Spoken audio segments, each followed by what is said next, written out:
And so to add on to what Stephanie has said, a lot of firms have engaged in what's known as diversity and inclusion training. And in some firms, it's mandatory. I don't like to reference it as training. I like to call it education because it's an ongoing process and one in which we must continuously engage. And, statistics also show that, especially in a law firm environment, when you conduct some sort of training, that the information that's imparted is gone in about 4 months. So that if you say that you're going to have or mandate annual diversity and inclusion training, that is not enough. So there has to be some sort of mechanism where people can get ongoing instruction and refreshers on what's necessary and how to be more inclusive and how to make sure that you include all aspects and all the demographics of your organization.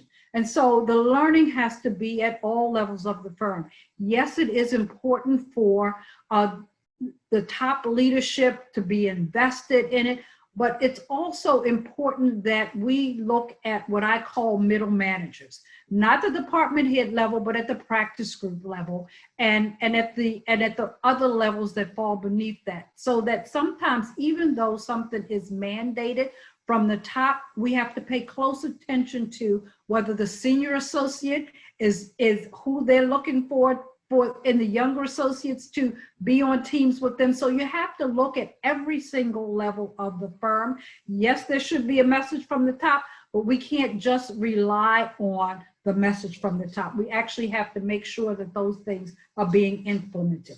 One of the things that I think we can also do is that we can train people to be bias interrupters. And so in a lot of organizations, we have, Bobbi mentioned it before, the micro inequities, the micro aggressions, I call them paper cuts. You can't see them really, but they burn like the devil. And when you get, they just happen over and over and over again, and they're just really stinging. And so we need people who understand that these little things that people are many times reluctant to report are really acts of bias. And sometimes people are not in a position to say anything because they don't want to be viewed as being overly sensitive, overly critical, etc. So when you have other people who will raise these issues, not just in the context of everyday working, but also in the context of hiring. Are we asking people who we hire the same questions? And importantly, during this pandemic, when we're looking closely at the evaluation process, do we have any bias in how we are evaluating our diverse employees, and who is looking to check to make sure that there is no bias in the evaluation process? And so we have to make sure that we have those bias interrupters and people who can recognize the biases and stop people and say, take a look at what you're doing. Listen to what you're saying. Do we treat this person the same way that we treated the next person? And then the other thing is that, we have to, for so long, we have resisted discussing race. I think that what has happened since the murder of George Floyd, people are more inclined to talk about race in ways that they haven't before. And if you don't talk about things, and it's not comfortable, and sometimes if you can't move towards things that are uncomfortable and talk about things that are uncomfortable, that they're going to remain the same. So we have to talk about things that are uncomfortable with us. Nobody is suggesting that you're going to always agree, but it is really important to keep lines of communication open.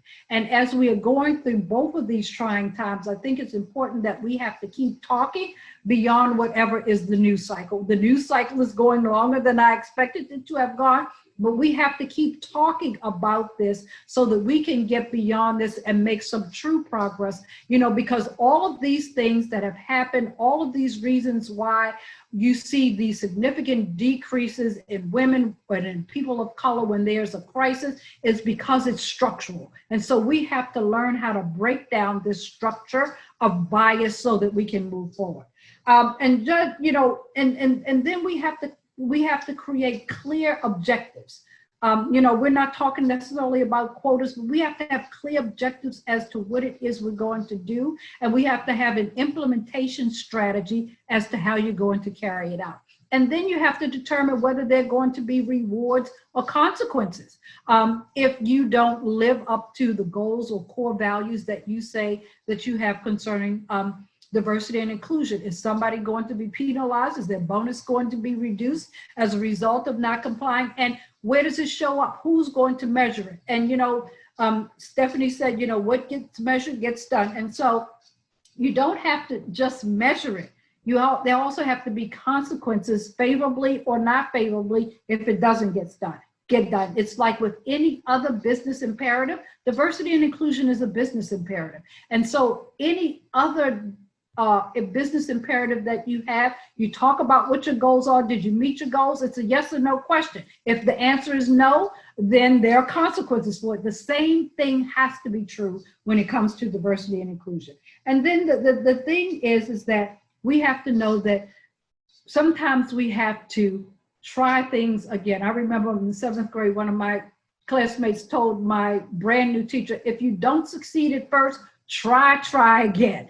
So there's not necessarily a secret sauce. There's not necessarily one way that fits every organization, but you have to try different things. You have to try multiple things at the same time in order to have, not only have slippage, but to make gains, to bring people into equity and into parity. And then, repeat if necessary, do what you have to do all over again. You have to be intentional about what it is you're doing. Sometimes people say that it takes too much effort, but if you want to be anything that is worthwhile, that you want to be successful at, takes effort. And that's what we have to do.